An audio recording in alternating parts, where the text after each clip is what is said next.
நீங்கள் அடிக்கடி கேட்கக்கூடிய ஒரு கேள்வி, சோதனையில் ஈடுபடும் போதெல்லாம் உங்களுடைய அதிகாரிகள் கேட்கக்கூடிய ஒரு கேள்வி, what is popular front? Popular front என்றால் என்ன என்ற ஒரு கேள்வியை தெரிந்தோ தெரியாமலோ நீங்கள் கேட்டுக்கொண்டே இருக்கின்றீர்கள். தெளிவாக சொல்லி காட்டுகின்றோம், குறித்துக் கொள்ளுங்கள். Popular front it's born against RSS. இது RSS-ற்கு எதிராக பிறந்த இயக்கம்.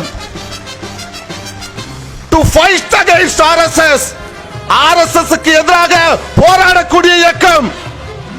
to fight against Hindutva forces and his agenda. இந்துத்துவ சக்திகளுக்கு எதிராகவும் இந்துத்துவ செயல் திட்டத்திற்கு எதிராகவும் போராடக்கூடிய இயக்கம் பாப்புலர் ஃப்ரண்ட் என்பதை நீங்கள் குறித்துக் கொள்ளுங்கள். ஆதலால் நீங்கள் அமலாக்கத்துறையை கொண்டு ஏவினால், என்ஐஏவை கொண்டு ஏவினால், ஏனைய உங்களுடைய காவி படைகளை கொண்டு ஏவினால் நாங்கள் பயந்து விடுவோம், ஒடுங்கி விடுவோம், மக்கள் போராட்டங்களில் இருந்து பின்வாங்கிடுவோம் என்பதை மாத்திரம் நீங்கள் கனவு காணாதீர்கள்.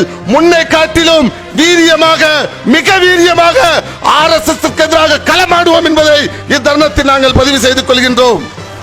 நேற்று என்ஐஏவை ஏவி விட்டாய், நாளை நீ உன்னுடைய புறத்தில் இருந்து எந்த படையை ஏவினாலும் பாப்புலர் ஃப்ரண்டுடைய குணம், பாப்புலர் ஃப்ரண்ட் மக்களுக்கு ஏற்படுத்தி வைத்திருக்கக்கூடிய குணம், எதிர்த்து நிற்பது, ரெசிஸ்ட், அதை ஒரு நாளும் உன்னால் தடுக்க முடியாது என்பதை இத்தருணத்தில் பதிவு செய்து விடைபெறுகின்றேன்.